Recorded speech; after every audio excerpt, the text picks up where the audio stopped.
flexibility. According to the statute, we are required to have these 4 times a year.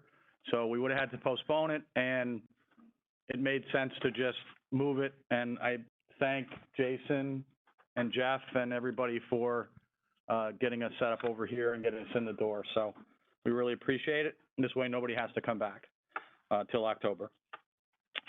So, good morning. I'd like to welcome everybody to the August 14th, 2024 SIEC Board meeting, and we'll call this meeting to order.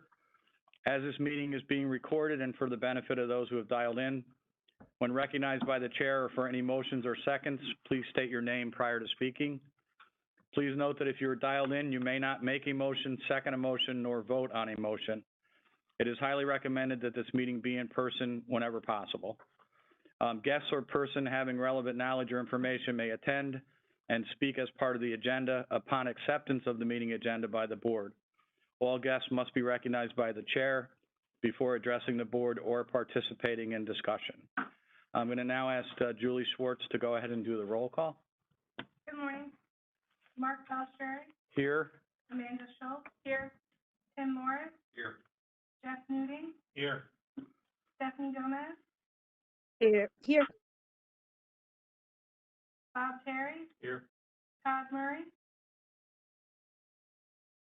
Steve DeZera. Here. Ryan LaFleur. Here. Kimberly Beatty. Here. Michael Volk. Good morning from Valhalla, New York. Thank you. Good morning. Alan Turner. Here. Anthony Tripp. Juan Figueroa. Here. Michael Soretto. Okay, we have 1, 2, 3, 4, 5, 6, 7, 8, 9 members. So we have a quorum. Thank you, Julie. Everyone should have received a copy of the May 15th, 2024 SIEC Board meeting minutes. Any questions or corrections? All right, if not, I'll entertain a motion to accept the minutes from the previous meeting. Bob Terry, make a motion. Bob Terry made a motion, seconded. Jeff Newting. Jeff Newting. All in favor? Aye. Motion's carried. Everyone should have also received a copy of the draft agenda for today's SIEC Board meeting, which has been placed at your seat. Are there any questions or comments on?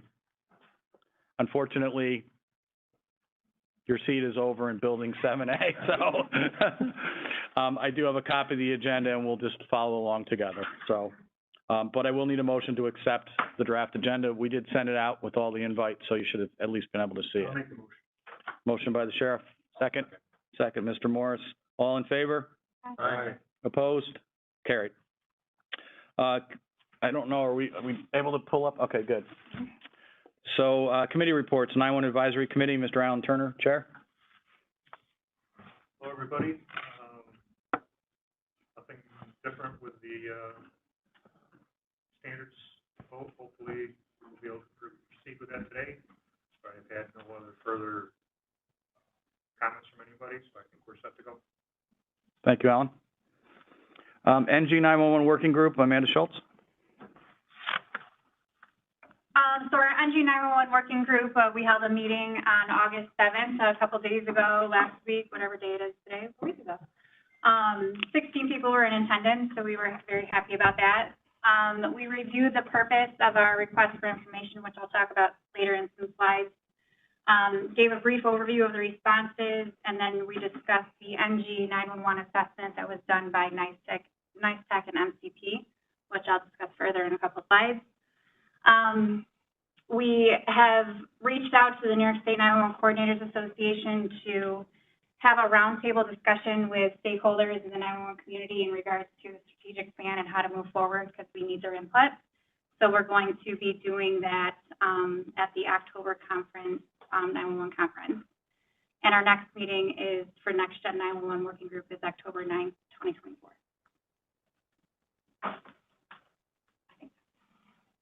Thank you. You're welcome. GIS Working Group, Jason and Steve. Where'd they go? All right, we can go back to them. State Agency Communications Committee, Mr. Mathelany. Good morning, everyone. Hope you're having a good morning. We met. Yeah, that's true. We met on 8/6 last week. We had our presentation demonstration of the NICEC statewide network communications asset inventory project, also known as the librarian project, to all the state agencies.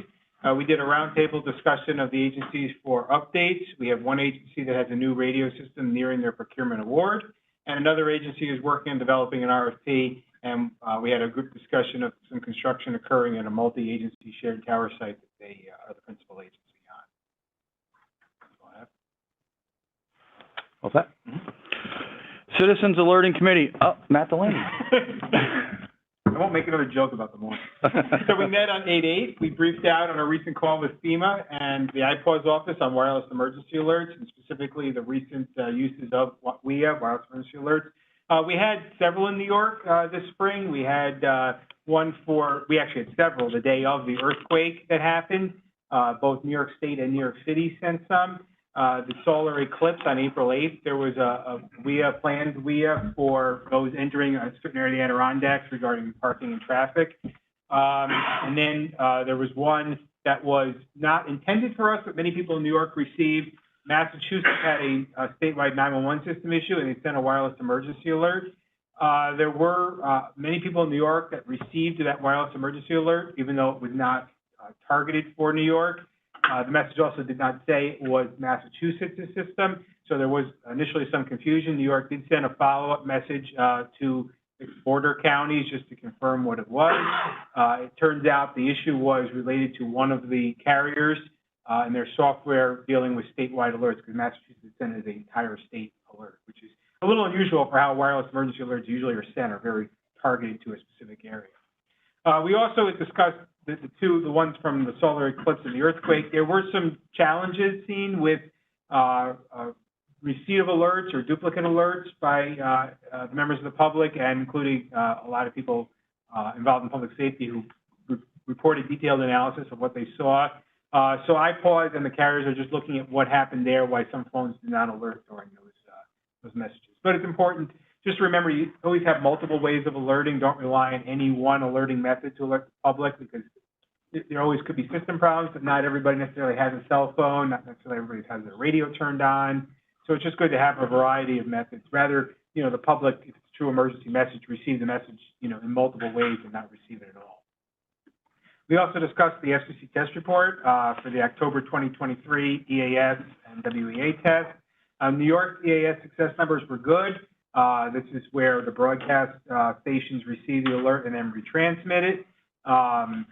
And then the FCC will also be proposing some rules to enhance the security and reliability of EAS and WEA. Just with all the concerns about security of IT systems and infrastructure, the FCC is going to propose some rules to strengthen that for the broadcasters and the cell companies, just to make sure that software is patched and so forth. So they put out a press release, but the actual rules have not yet been disseminated to the public.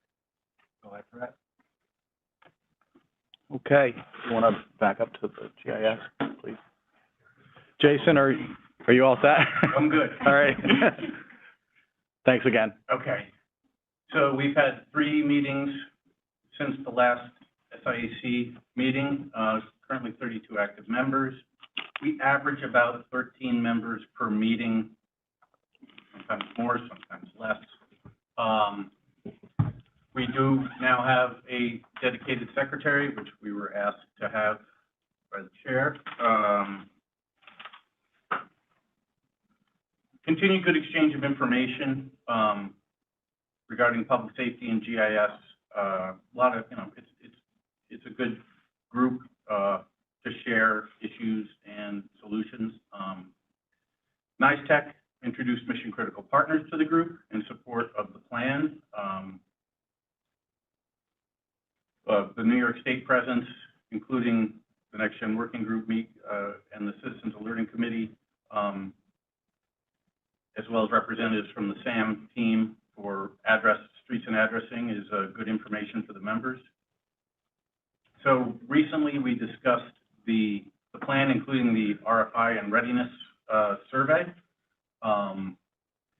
We discussed the need for PSAP boundaries from counties and adjacent states and Canada, and we discussed the need for a governance model for maintaining the PSAP boundaries.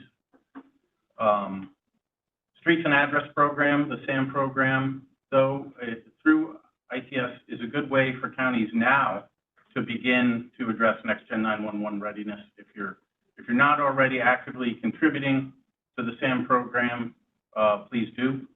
And there are miscellaneous non-next-gen GIS issues discussed, including importing GIS layers into CAD. So the committee is a good forum for sharing GIS knowledge as well. Okay, very good.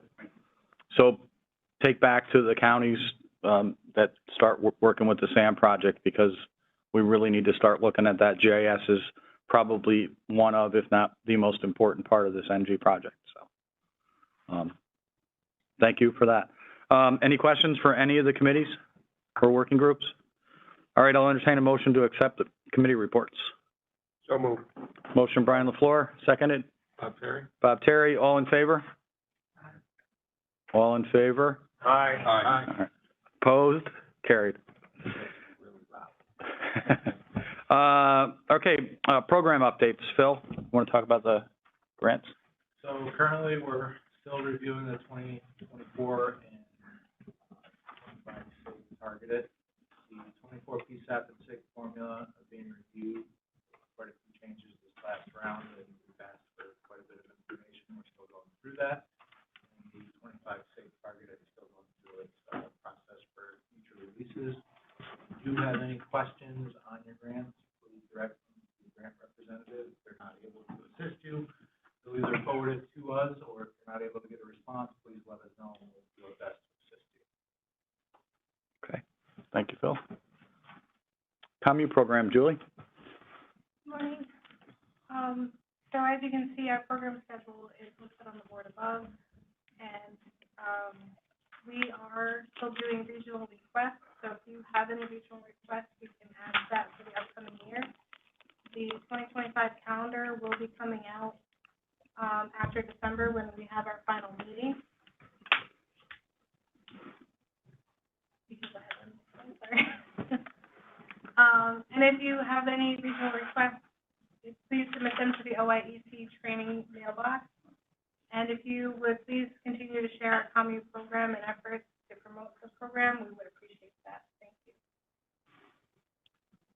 Thanks, Julie.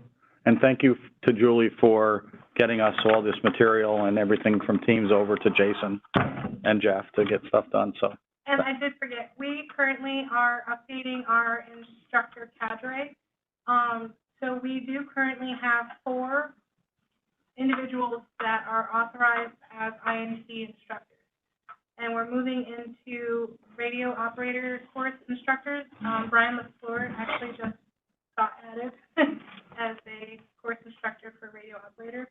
And we are working on INCN. So hopefully by the end, our goal was to get 2 instructors per course, all 6 courses by the end of this year, but I think our goal is going to have to extend in the next year, but we're very close. Okay, thank you, Julie. 911 program update, Amanda. All right, so the New York State 911 plan we have already drafted with NICETAC and Mission Critical Partners. That's still in review. I believe Jim's still looking at it. It's fine, all good. We're moving forward, it's all good. So that's still internal review on our side. Next slide, please. On May 7th of this year, we released a request for information and search information to help us planning and guidance for next-gen 911, possibly to start doing an RFP for next-gen. We were shocked to receive a total of 11 submissions. I think all of us were shocked at OIC and other parts of our office. So, next slide, please. So in the RFI, we broke it up into different sections. These are the sections that we broke it up into. We were mostly concerned about what companies had to offer in regards to the core services and the EZNet, and then obviously our GIS and network design and management. So they did, next slide, that's in the next slide. So like I said, there was 11 total responses. 2 of the responses were just consulting firms. One was a cloud-based call handling, and there was 8 major players that responded to our RFI, so we were pretty happy about that. They gave a high-level overview. Obviously, in an RFI, it's just information sharing, so we didn't get down into the nitty-gritty stuff, but they did give us very good information. And they provided milestones and estimated timelines, and some of them actually gave us some budgetary pricing. I know that there's been some requests for us to share that. We're talking internally, but there is proprietary information in those RFIs, so we're trying to manage that situation. Next slide. With NICE-Tech and Mission Critical Partners, we started to do our Next Gen 911 readiness assessment. This is where we are as a state for Next Gen 911, and we discussed multiple areas of interest: governance, operations, the call handling equipment that PSAP has, cybersecurity, core services, SENet, and GIS. So again, these are the different areas that we talked about. We engage different departments through Homeland Security, Office of Counterterrorism for our cybersecurity situation. Next slide, please. This is a maturity matrix. This is not where New York State, I just want this total disclaimer, this is not where New York State is right now in the maturity matrix. This was given to us by MCP. This is an example of what they're going to share with us. Mission Critical Partners is working on the assessment now, and we should have that assessment back to us October or November timeframe. Thank you very much. And the report, pending any questions. Any questions? All right, thank you very much. For our federal partners, I believe Chris Tuttle is on the phone. How's the weather? It's a little wet. You're in Puerto Rico, right? Yeah, so we have the hurricane right now and a lot of flooding. Dams are releasing to avoid any failures, so it's more rain than anything else. Stay safe. Thank you. Yeah, so just continue to support the CommU program. We have the regional request for the New York, New Jersey comm class that we're waiting approval on, and we know that the the state FOG was finally approved as an EFOG and is going to be available for everybody. And last but not least, it's that time of year again where we have to start thinking about TA requests for FY25. So if you and the team and those on the SIEC have any requests for technical assistance for 2025, please start to submit them into Mark and Julie, and we'll start to get that together for next year. That's all I got. Thanks, Chris. Do we have anybody from FEMA on the line? I know Josh was deployed also. So Josh is on detail to NATO until October 1st. So he will not be in the region until about October 1st. So we'll try to get somebody to take his place in that time frame. Okay. Thanks, Chris. All right. FirstNet Authority. Mr. Cook?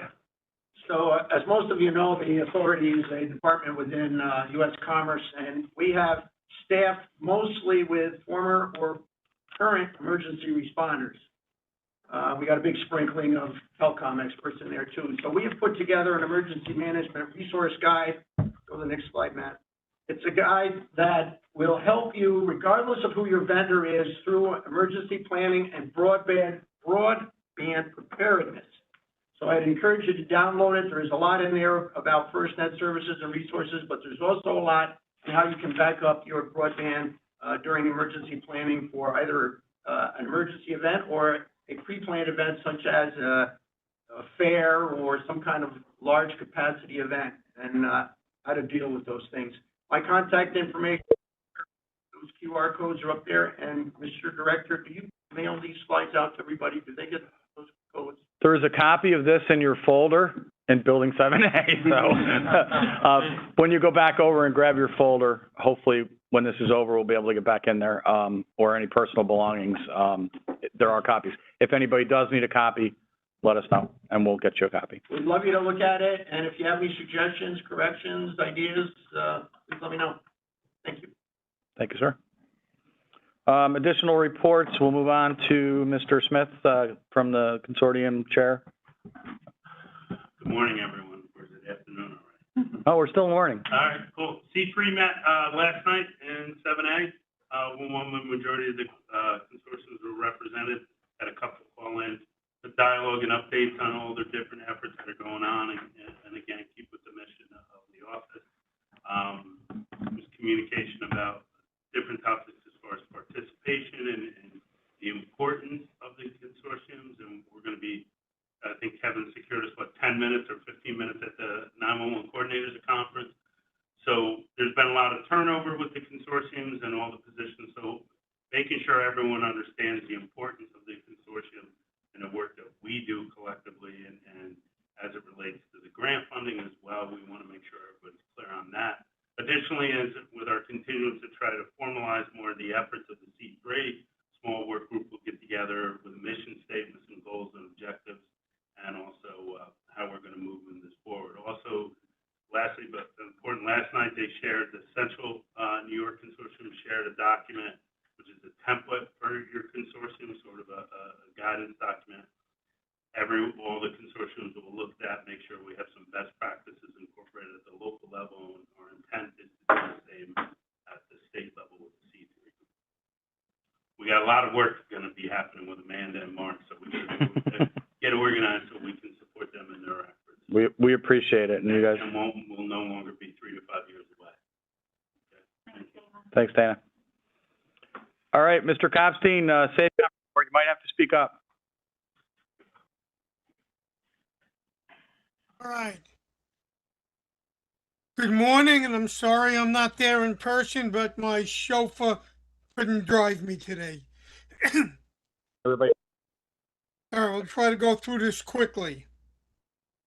The SafeCom Next Gen 911 Working Group. We're looking at artificial intelligence in the ECCs and staking technology to prevent swatting. Remind everybody about the Cybersecurity Resource Hub available on the website. In 2023, there were over 1 million cyber complaints made to the FBI, and they feel it only represents 30 to 40% of the problem. Be aware of AI worms now being distributed. Excuse me. On encryption, recommending that the first slots 1 through 20 be reserved for I/O.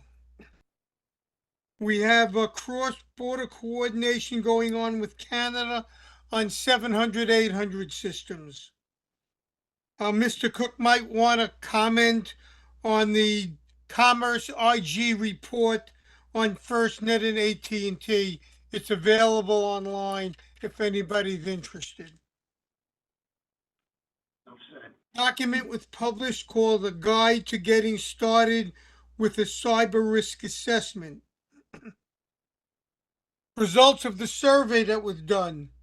Everybody wants more money, and the large agencies are in better shape than the small agencies. The CrowdStrike incident had impacts to several 9/11 systems. Apple is going to start having the availability to sending stills and videos to ECCs. We're looking at AI and infographics. We have documents published now, public safety cloud adoptions, and data backup considerations for public safety. We had a discussion on hacking by state actors, and I'm not going to go into any further on that in an open call. We have a document published, Mitigating AI Risk, Safety and Security Guidelines for Critical Infrastructure Owners and Operators. And finally, we have a document published, Infrastructure Resiliency and Planning Framework. I'm available for questions. Thank you. Any questions for Jay? No questions, Jay. Thank you very much. Thank you. Okay, we'll move right into old business. As Alan had mentioned, we have final PSAP minimum standards.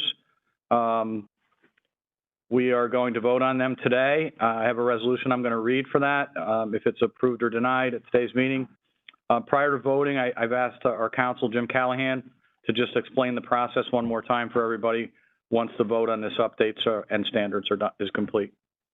All right, so the standards, if you're familiar with the State Administrative Procedure Act, what we have to do is similar, but we're actually exempt from that, so it's a separate process.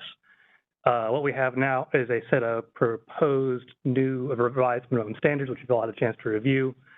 If we vote on it today, that'll be adopting it as the board's official proposal. Then we have to go into a comment period of at least 45 days. For that comment period, we have to post these standards on the agency website and in the state register. That's an official publication managed by the Department of State for official notices and rulemakings. That process will take a few weeks to get it published. Once it's published there, we have to wait for a minimum 45 days. The public will be able to offer comments on the minimum standards in that period, primarily by email to an email address that we'll be managing here at DHSES. If need be, we'll also make a mailing address available, but most folks just email things. After the close of the comment period, we have to consider those comments and decide whether or not we need to revise the standards based on anything that was shared. Minor revisions like minor typographical errors or changes that are still more or less the same thing, that's fairly common, don't have to worry too much about that. If there's a significant change we decide is needed, we might need to do a second comment period. However, after the close of the comment period, after we consider the comments, if we're still okay with the standards, we then have to publish them again.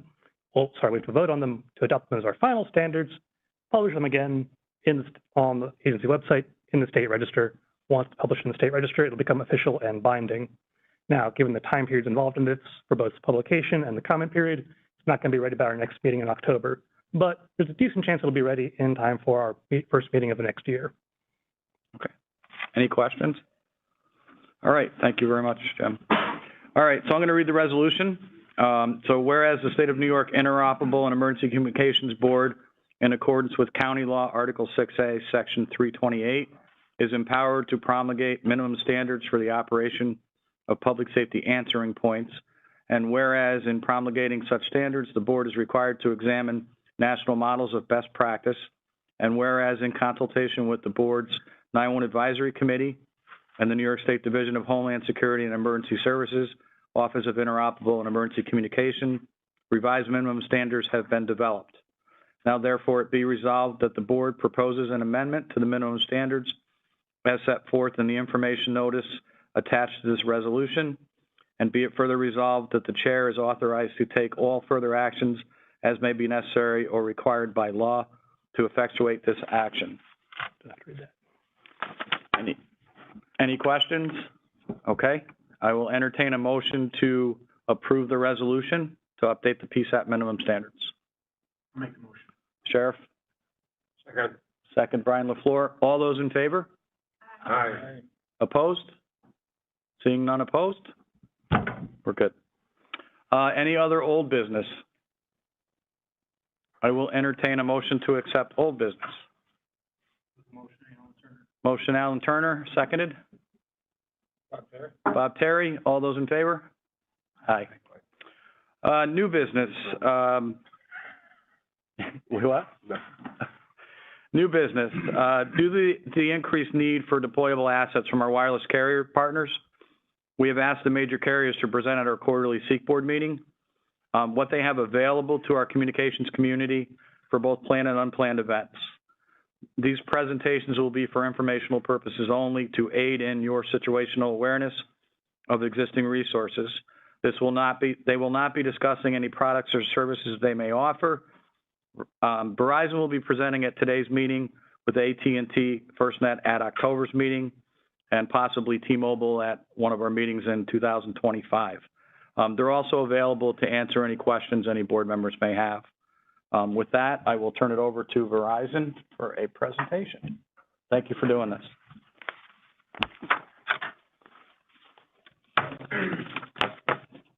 You want to stand up here and I'll... Yeah, they're gonna have to be good by the phone up there. Over there? Stand over this way. Okay. All right, it's still morning, everybody. So, good morning. Frank DePies, I'm Director of Public Sector for New York State for Verizon. Today, I'm here with the team. They're going to present, as they stated, the tools and resources available that we have for our frontline program. They're going to review wireless priority, preemption, and then get into our crisis response team resources and the deployables available. So I'm the director for public sector for the state. I have Lana Kors here, who's the associate director based out of Albany, and Gerhard Gereis, who's our solutions architect based out of Albany as well. I'm based out of Rochester, and I'm going to hand it off to them, and they're going to run through all the details. And if you have any questions while we're talking, just feel free to ask them, and we'll be able to answer, and then we're available at the end also if there's anything further. All right? Thank you. All right, you can jump ahead a couple of slides.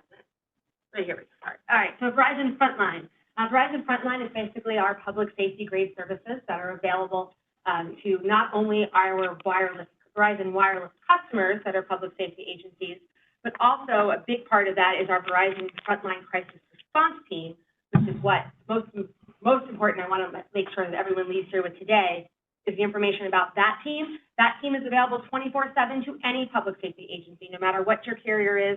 If there's something we can do to help you and assist either in planning for a large event or in unplanned for events like weather events or things of that nature, with our deployable assets that we'll get into a little bit further. So if you want to take this number down, again, I think these slides will be shared, but that number is an important number to have in your Rolodex.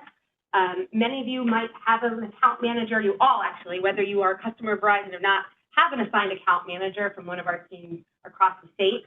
And then many of you will also work back through the OEIC directly. That calls me on a regular basis, sometimes at random hours of night, to ask for what's going on or what we can do to ask for help. But this 1-800 number is available to anybody as well.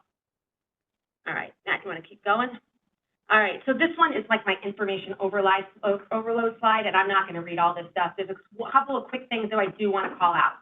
If you are a Verizon wireless customer and in public safety, and I know I spoke to some of you as we were waiting in the parking lot out there, you do want to make sure that you have priority and preemption features on your line. These are services that we offer at no charge, but especially some of you that are on large agency accounts like state agencies under New York State ITS, we might not know if you are considered public safety and should have those lines identified as that.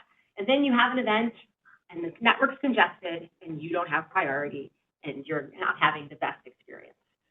So you want to make sure that you get with your account manager or whoever's managing your account or ask me directly. Like I said, as Frank mentioned, we'll be here at the end. I have some cards I can give you as well if anyone's interested to make sure that you have those features on your account. There's also another layer to that with wireless priority service through Department of Homeland Security, but Gerhard will get into that piece in just a minute as well. The other thing that is important that we find is extremely important for our customers to have, especially our first responders, is our 5G services. Now, you might just think 5G is just so you have faster data speeds, and it is, but it's also another band of services. So it gives you more options to get connected, especially when things are congested. We've done a lot of work in the last, I'd say, year or so to update state contracts to ensure that those services are available to our first responders. Most of the time, I would say 99.9% of the time, it's the same rate plan you're already on. You just got to get some things updated. So it's not about cost. It's just about making sure that you got that stuff provisioned and that your device is provisioned to work with those features and your device is capable of that, or if we need to get you into a new one. So again, if you don't know who your account manager is, please feel free to reach out, let me know. I'll be happy to get you in touch with that person and get those features updated for you. So that one is for existing customers. We want to make sure you have access to those networks to get you the best reliable service. And then, if you want to learn more of this QR code. All right, so let's talk about our network real quick. So 79% of our network across the country is generator backup. We also have HVAC systems at most of our towers. 89% here in New York has actually got generator backup. Usually that gap is for environmental concerns or restrictions, and we're not allowed to leave permanent generators. We also do have a fleet of temporary generators and portable generators that we can deploy if need be. And again, that's where if you're experiencing an issue, if you're not already speaking to us about it, you can reach out to Matt, you can reach out to us directly, you can reach out to that 1-800 number. Again, it might not be you, it might be your constituents or whoever, that needs access to that and your network's down, let us know. Sometimes you guys know faster than we know. And we can make sure that we get those addressed for you as soon as possible. It's also 100% of our network is battery backup as well. And then we'll get into more about the deployable assets and all that when you get some pictures, show and tell stuff at the end. All right. Gerhard, you want to take it over and talk about WPS? So just talking a little bit about wireless priority service. So we follow the standards administered by Homeland Security from a national level in identifying who, basically gets specific priorities on our network. Wireless priority is free to sign up for any first responder. Back in the day, there used to be a cost for it. Now there isn't. One thing you need to know is kind of how it works, right? So if you have wireless priority service on your line and you make a phone call normally, at the bottom is kind of basically what you would get on our network from a priority perspective for non-star 272 calls. Essentially what you're getting there is priority access to our radio access network and then normal standard traffic once you get past that. Now, if you ever are at an event or you run into a situation where you get a message, for example, all circuits are busy or something like that, that's where star 272 really comes into play. If you're having problems making a phone call, you can dial that on your phone, or you can get the Get WPS dialer, which will do it all for you, and also allow you to access your contacts directly through that application. So highly recommend, if you don't have that on your phone today, you go on Apple or Android and download that application. But essentially what that does is give you priority completely through our network, as well as to all the major carriers. We have agreements in place with all the major carriers, landline and wireless, so that if you were to dial star 272, you're getting end-to-end priority on not only our network, but the network that you're going through. So very important that, anybody who qualifies for this, signs up for it, has it on their account, and make sure that, they're ready in the event of a natural disaster or some type of situation like that. I will just add to this too. I find that often it's the biggest myth is that people have it because whoever manages their account added it, and added it for everybody, but the end users don't know how to use it. When they don't know how to use it, it's going to do you no good, right?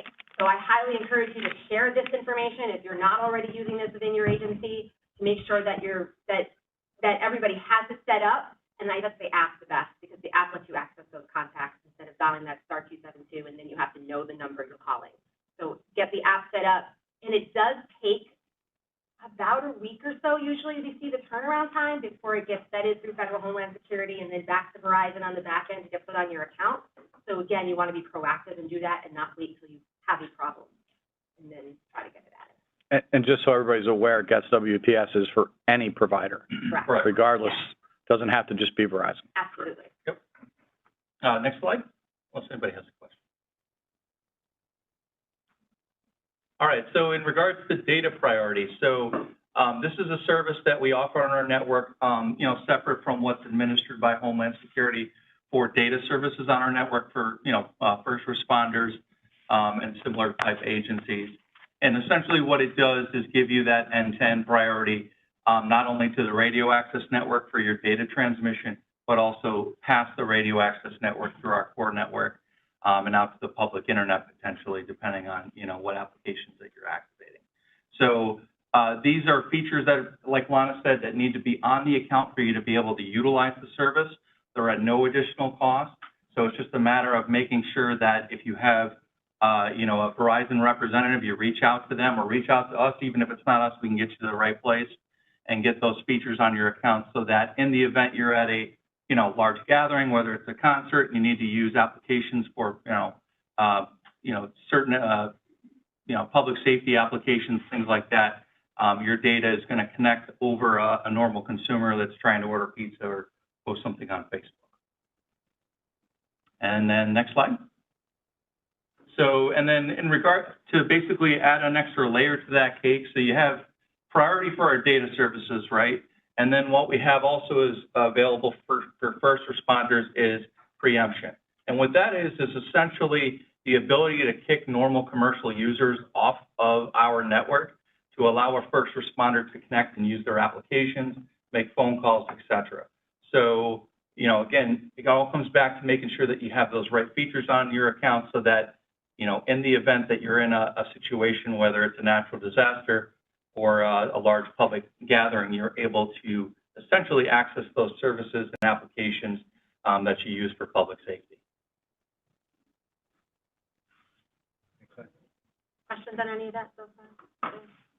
That's all I got. I'll hand it right back to Lana. Back to me. All right, so our Verizon Frontline Crisis Response Team, this is the fun stuff. our deployables, our barnyard of animals.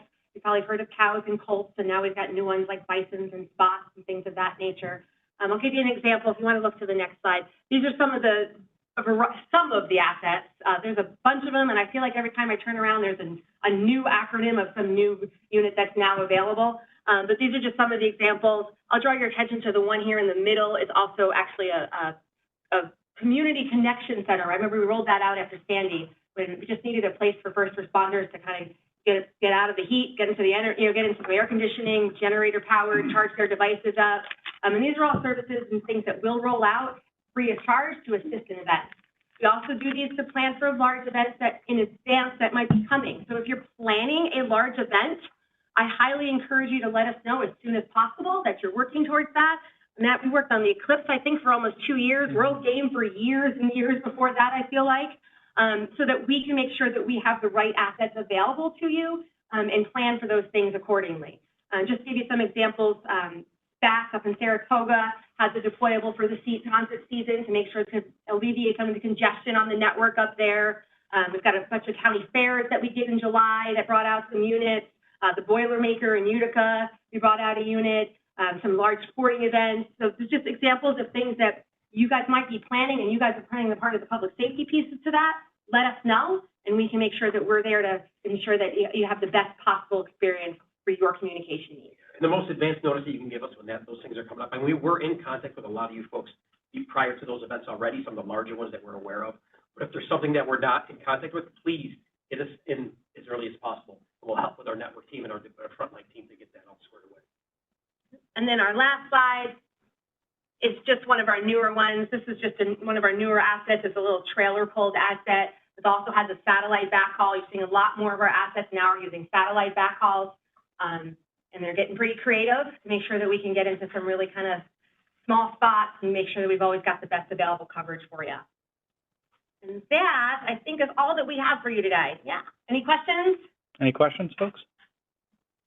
Thank you very much. Before I hand it back to Frank, just to wrap up super fast, I just want to, 2 things. If you're going to leave with anything, make sure you have 5G services. If you do have Verizon with us now, make sure your phones are saying 5G UW, not just 5G nationwide, 5G UW, to make sure you have the most available access to our network.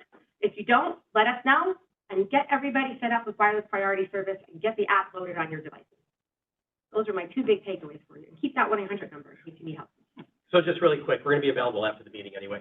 We'll give you some cards, talk to you a little bit more if you need to, but we're just here for questions. So I want to thank you for the time. Thank you very much. Thank you. I appreciate Verizon coming. We'll have AT&T, FirstNet at our next meeting.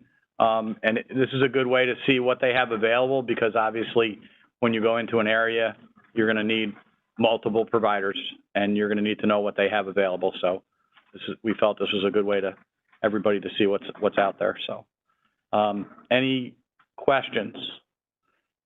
Any other new business? Look, nice. Very nice. I'll entertain a motion to accept new business. Motion. Alan Turner, seconded. Jeff Newting. All those in favor? Aye. Opposed? Carried. For the good of the order, does anybody have anything they want to share? Again, thank you everybody for your patience and flexibility. This was great. We got it in, and it wasn't too bad. Does anybody have any? Well, we'll do a housekeeping quick meeting after this meeting. So I'll entertain a motion to adjourn. So moved. Brian LaFleur, seconded. Seconded, Bob Terry. Bob Terry, all those in favor? Aye. The next meeting is October 16th, 10 a.m. in Building 7A. Thank you, everybody. We can stop recording. So who has personal belongings over in 7A?